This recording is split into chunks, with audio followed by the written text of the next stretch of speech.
Today, I want to take you through Article 5 of the Digital Bill of Rights. Now, the first four articles that we've done have really gone over and covered the digital ID side of things. Article 5 is starting to look at more along the facial recognition side of the Digital Bill of Rights. So, Article 5, the right to privacy in public spaces. So, point 1, individuals have the right to move freely in public spaces without biometric surveillance. So, it is our fundamental right to be able to move, walk about freely without having anybody surveil us. You should be able to go to the park, you should be able to go to the shops, you should be able to just go for a walk down the road if you want to, without being surveilled. So that's point 1. You should be able to move freely. Point 2. The use of facial recognition, gait analysis, or other biometric identification technologies in public spaces is prohibited except for a specific time-limited judicial warrant for a defined individual. So what does that mean?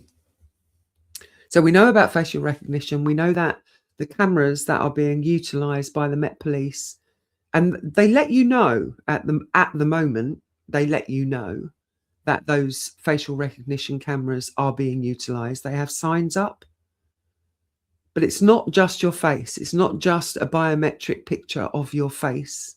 They are also analysing how you walk. So everybody has their own distinct way of walking, whether you have a swagger, whether you have a sway, whether you have a slight limp, all of those are classed as identifiers. So it covers other biometric identification technologies. So that would include also if the cameras have the ability to hear you, voice recognition as well. So the use of facial recognition, gait analysis, or other biometric identification technologies is prohibited. They cannot use them. The only time they can utilize them is with a specific, so a particular time-limited judicial warrant. So something that's come judicial system-wise, so from a judge, something that has come down from a judge for a defined individual. So it has to be, if they want to use facial recognition, gait analysis, and voice analysis, it's because Joe Bloggs, who hit the corner shop and stole from the corner shop and ransacked it and assaulted it's getting bigger, the story's getting bigger, assaulted the person behind the counter.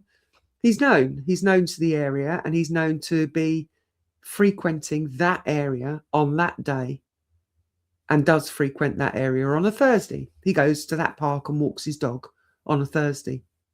So the police can go to a judge and say, right, we want a specific judicial warrant for this Thursday, or for each Thursday over the period of a month. So it says like time limited. So each Thursday, we know he normally walks his dog on a Thursday. So we want to be able to have a warrant to check for this particular person in this particular area using facial recognition technology. That's absolutely fine. Okay, so that's point 2. Point 3, judicial warrants for biometric surveillance must name specific individuals, specify exact locations and timeframes not exceeding 30 days, and require demonstration of probable cause for serious criminal offences. So basically what I've just said, like I put it in everyday language, but it's a bit more complicated in this. Area warrants, associational warrants, or blanket approvals are prohibited. So you can't just say we're going to sit in this area for the next 30 days and see what happens. They can't do that. So blanket approvals are prohibited. For the purposes of this article, serious criminal offence means an offence carrying a maximum sentence of 5 years imprisonment or more under existing statute. Okay, so that's pretty self-explanatory. And expressly offences defined by reference to secondary legislation, executive order, or emergency powers.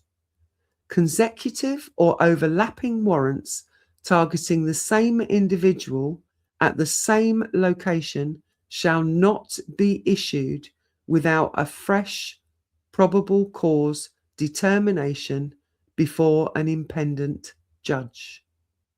No individual may be subject to biometric surveillance for more than 90 cumulative days in any 12-month period without a High Court authorization.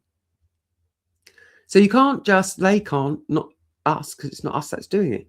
The police can't just say, right, okay, we're going to sit on this spot and we're going to watch everyone and wait and see if he turns up. And in the meantime, he's not only held up the corner shop, he's gone down to Tesco's and he's been stealing out of Tesco's as well. So, yeah, we're going to plot ourselves up and that would be an additional. So that kind of covers that in this. Point 4, mass surveillance, real-time population level monitoring or predictive policing technologies are prohibited. So real-time population level monitoring or predictive policing. So that's just sitting there waiting with your cameras in just because you've got them. So you're going to use them to see, you know, if something does happen, then we've got it on camera. We've got body cams, but you cannot do mass surveillance. This prohibition extends to non-biometric surveillance proxies that achieve equivalent tracking effects, including, but not limited to, automated license plate recognition used for population level movement monitoring, AI-based gait or behavioral pattern recognition, voice recognition in public spaces, and any combination of data streams capable of identifying or tracking individuals without a warrant. Privately operated spaces that are open to or routinely used by the public, including shopping centres, transport hubs, stadiums, and car parks, are subject to the same prohibition as public spaces under this article. In addition, this article applies to all technologies, whether or not currently in existence, that are capable of identifying, tracking, or monitoring individuals without their explicit, specific, and freely given consent. This includes, without limitation, satellite-based location tracking, radio frequency fingerprinting, biosignature detection, neural activity monitoring, and any artificial intelligence system that infers identity or predicts behavior from sensor data. The emergence of a novel technology does not create a gap in protection. Courts shall apply these provisions purposefully to cover any system achieving equivalent tracking or identification effects. So that now opens up not just mass surveillance from a facial recognition camera, not just mass surveillance from gait analysis. This now, when I've covered the news over times, and if you've seen any of the news that I've covered about Palantir, I have a big objection to Palantir being involved in UK government and policies and our data, because Palantir utilize their AI technology to target specific individuals in different countries on behalf of foreign agents. And that targeting means that they can eliminate somebody in a different country. Now, I'm not saying that that would happen here in this country, but utilizing this Bill of Rights, Article 5 states you cannot use any satellite-based tracking system, any AI system that infers identity or predicts behavior from sensor data. Cannot be used.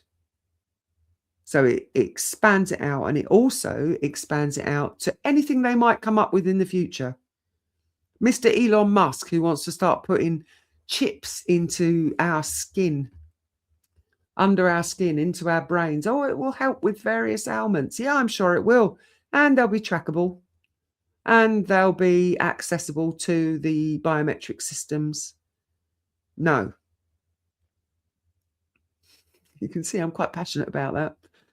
Point 5. These protections apply equally at borders, ports of entry, airports, and all points of international transit, regardless of how any such location is designated under domestic or international law. No designation as an international zone, airside area, transit zone, or equivalent term by any authority shall reduce or remove the rights guaranteed by this article. The protections apply from the moment a UK citizen or resident enters any UK-controlled territory, infrastructure, or jurisdiction, including embassies, consulates, and overseas territories.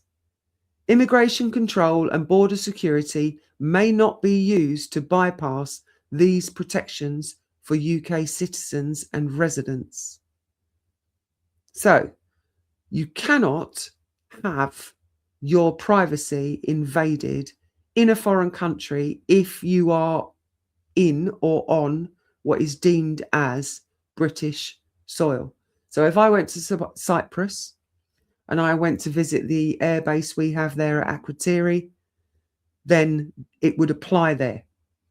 So if you've got your satellite and I've been deemed a problem person because they're not happy with me wanting to dissolve government, for example, then they cannot, by means of AI or satellite, find me and attack me in a foreign country if I'm on British soil, because my rights are preserved under Article 5 of the Digital Bill of Rights. So what does this mean? What are the effects? It bans public space facial recognition, biometric tracking, and mass surveillance, makes the UK a no-scan zone without specific judicial authorisation, extends to privately operated public spaces and non-biometric surveillance proxies, prevents warrant stacking, and restricts cumulative surveillance duration, defines serious criminal offence to prevent definitional creep via secondary legislation. And that is Article 5.